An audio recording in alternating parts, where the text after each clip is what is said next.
Hello, my name is Harry Outterside, and this is my medical sociology class presentation. Does social class significantly influence illness?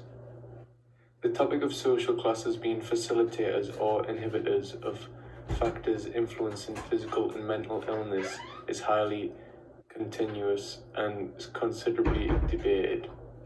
Many individuals believe that social class is in fact a substantial influencer of illnesses. For illness to be mitigated, the disparities between social classes must therefore be acknowledged and acted upon. The first way in which I've found from previous literature that social classes influence illness is through underemployment and socioeconomic status. Dr. Patrick W. Conver presents that the biggest degree of change between the lowest income group and the next highest category is shown in the most severe measurements of chronic illnesses, as evidenced by criteria of activity limitations or employment loss. Furthermore, there is a significant correlation between the income and indices of chronic illness for both whites and non-whites, whether age adjustment is used or not. The author concludes that the effect of poor health and low socioeconomic status are presumed to be circular. These conclusions are related to my study as they suggest that the lower social classes are significantly more likely to develop a chronic illness, particularly when activity is restricted and unemployment is present. Additionally, I think it is notable to add that the ethnicity appears to not be a factor at all when accounting for the correlation between subordinate income and chronic illness. Gregory E. Miller et al. 2009 furthers the evidence presented above, stating that it is presented by the authors that individuals raised in lower social classes with low socioeconomic status are more vulnerable to chronic diseases, particularly as they grow older. The researchers further highlighted that the subject raised with low socioeconomic status has greater daily cortisol levels. It is notable to add that one's current socioeconomic status has no effect on the stress of one's life. The researchers demonstrate that whilst these reaction patterns may serve adaptive purposes in response to immediate threats to health, over time they may cause an allostatic load on the body that eventually leads to chronic age and related disorders. The results presented relate to my topic as they suggest that the effects of early upbringing within lower social classes endure into adulthood through increased stress and chronic disease. It can be inferred from this that there is a negative relationship between one's childhood nurturing within their social class and illness. Rose Weiss also adds to such research suggesting that there is a significant relationship between poor health and social class, and that even throughout the history of societies, have those of poorer classes experienced greater illness than those of higher classes.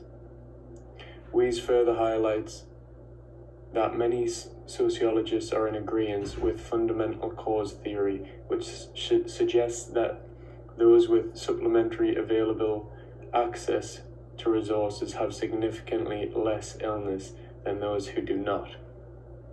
It is further stated that wealthier classes have the capacity to mediate ill health and increase positive health with little exertion. Finally, the text points to the substantial and vast amount of research suggesting that death rates are significantly lower in higher social classes.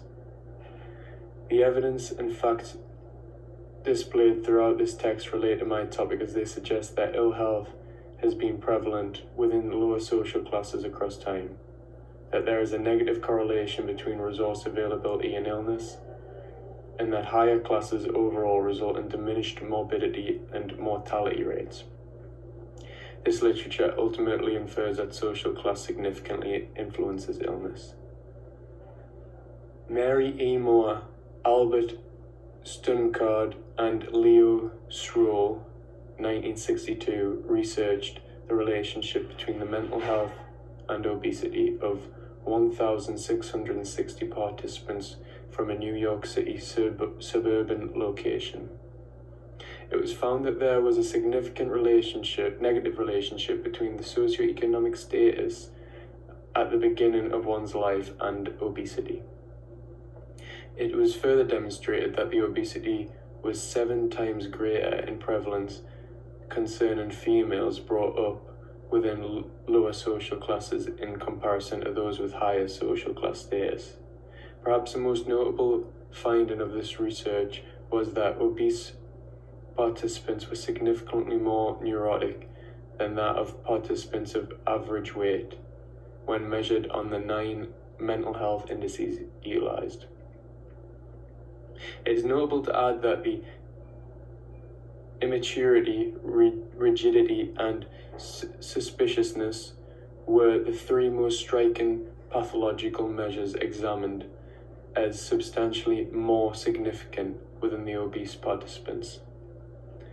The findings exhibited above are related to my topic, as they suggest that the origins of one's early life within a lower social class is a significant influencer of obesity, particularly when concerning women, and that obesity plays a substantial role in shaping one's cognition.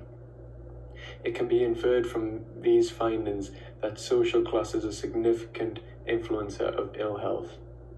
Future research should examine the relationship between obesity among social classes and the impact this has upon specific illnesses.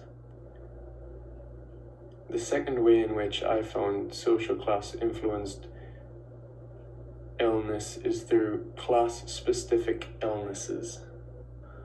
Finn Askewald, 1982, researched the relationship between psychosomatic illnesses being influenced as a result of social status and mobility.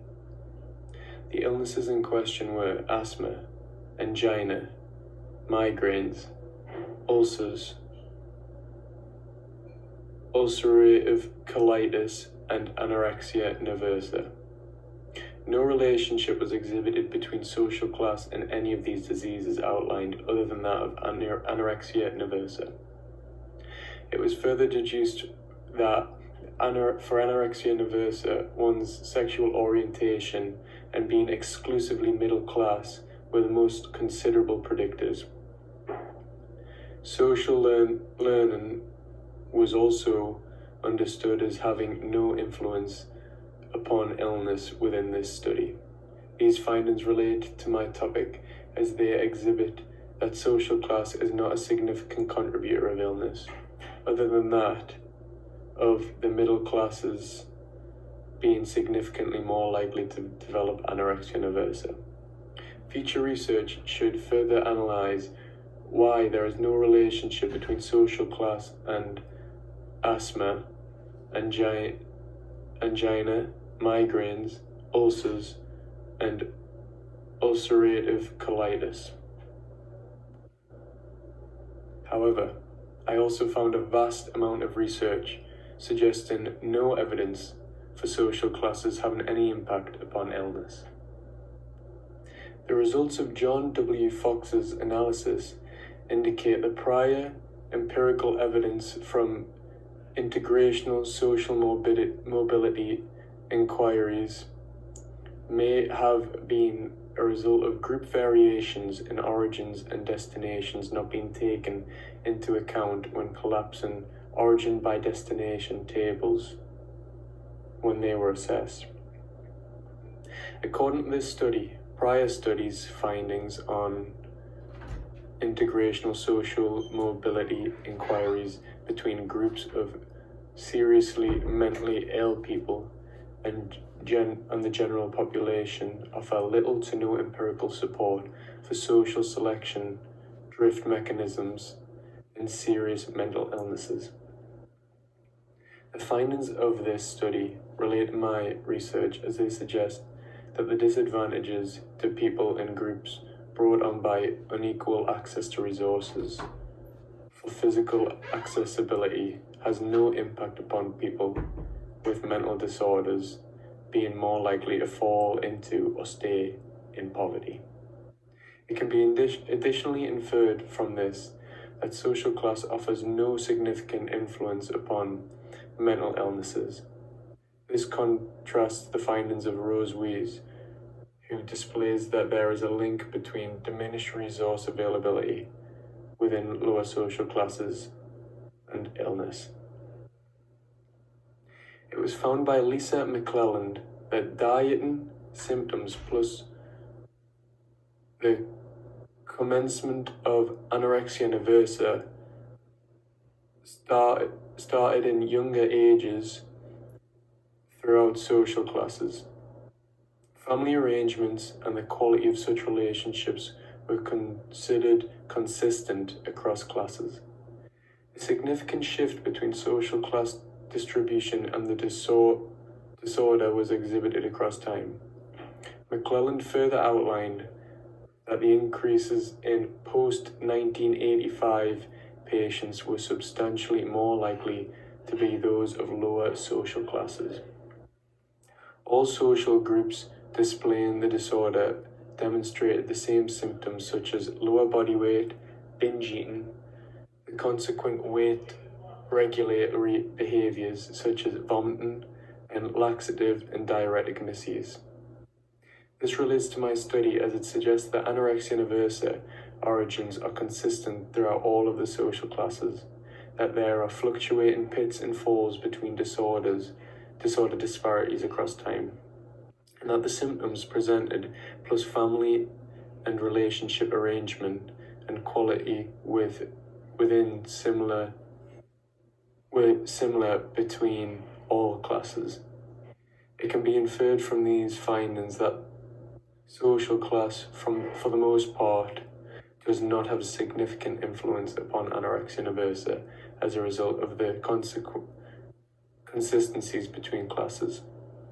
This conclusion is not in support of the work of Finn Askeveld, 1982, whose findings suggest that the middle classes are significantly more likely to develop anorexia nervosa. Future research should therefore research the relationship between anorexia nervosa and social class as a result of the differences exhibited between these studies. Ossi J. Rakkonen and Eero Lehelma examined the previous results of 1,101 Finnish males and 1,137 Finnish females from the nationwide Finnish Level of Living Survey, of which the ages of participants observed were 15 to 25. The findings were that female youths reported enduring illnesses more often than Finnish male youths did, and that the pervasiveness of the long-lasting illness had a positive correlation with age. A cross-tabulation analysis exhibited that there was no correlation between the social class of the Finnish youths and the illness despite the different measures of social class utilized. The findings presented are related to my topic as they suggest that the social class does not significantly influence illness and that it is instead influenced by age and gender. This inference is in congruence with the work of Lisa McClelland, who displays that social class does not have an effect upon illness or disease as a result of the consistencies between classes. This page houses my citations.